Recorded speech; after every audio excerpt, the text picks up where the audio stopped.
வணக்கம். இணைந்திருக்கின்றோம் ஓம் தொலைக்காட்சியின் இன்றைய நாளுக்கான செய்திகளோடு.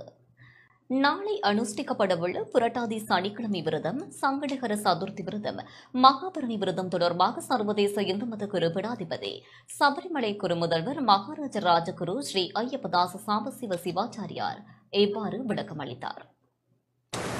டான் ஓம் தொலைக்காட்சி நேயர்கள் அனைவருக்கும் சர்வதேச இந்து மத குருபீடத்தின் இனிய வணக்கங்களும் நல்லாசிகளும். நாளைய தினம் சனிக்கிழமை, புரட்டாதி மாதத்து முதலாவது சனிக்கிழமை.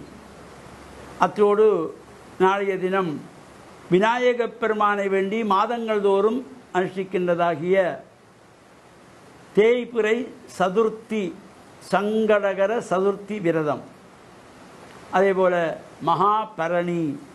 இந்த மகாலய பட்சத்திலே பிதர்களுக்கு சிராத்தங்கள் தர்ப்பணங்கள் செய்வதற்கு ஒரு சிறந்த நாள் இந்த மகாபரணி. இவ்வாறு சிறப்போடு கூடியதாக அமைந்திருப்பது இந்த புரட்டாதி மாதத்து சனிக்கிழமை, முதலாவது சனிக்கிழமை நாளைய தினம். ஜாதக ரீதியாக லக்னத்திலே சனி, 2ஆம் இடத்து சனி, அர்த்தாஷ்டமத்து சனி என்று 4ஆம் இடத்து சனி, 7.5 நாட்டு சனி, அட்டமத்து சனி என்று இந்த தோஷங்கள் ஜாதக ரீதியாக சொல்லிக் கொள்வார்கள். இவ்வாறான தோஷங்கள் நீங்குகின்ற வகையிலே சனி பகவானுக்கு விரதம் இருந்து எள்ளெண்ணெய் தீபங்கள் ஏற்றி வழிபாடுகள் செய்கின்ற பொழுதிலும், எள்ளு சாதம் நிவேதனமாக வைத்து அவற்றை காக்கைக்கு உணவாக கொடுக்கின்ற பொழுதிலும் இந்த தோஷங்கள் எல்லாம் நிவர்த்தியாகும். சனியைப் போல் கொடுப்பவனுமில்லை, சனியைப் போல் கெடுப்பவனுமில்லை என்கின்ற வகையிலே இந்த சனியுடைய பார்வை நமக்கு நல்ல பார்வையாக அமைந்தால் நல்லதை கொடுப்பான். வாழ்விலே உயர்வுகள் தருவரும் சனி பகவான் தான். வாழ்விலே நமக்கு நோய் நொடிகளை, துன்பங்களை தருகின்றவரும் இந்த சனி பகவான்.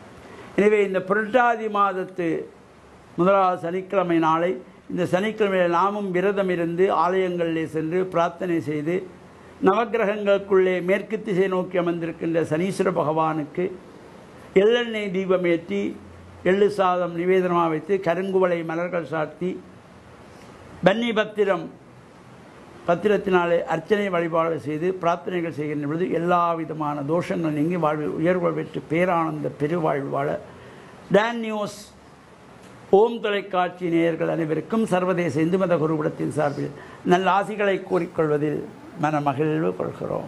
வணக்கம். இத்துடன் செய்திகள் நிறைவுக்கு வருகின்றன. தொடர்ந்தும் ஓம் தொலைக்காட்சி நிகழ்ச்சிகளோடு இணைந்திருங்கள். வணக்கம்.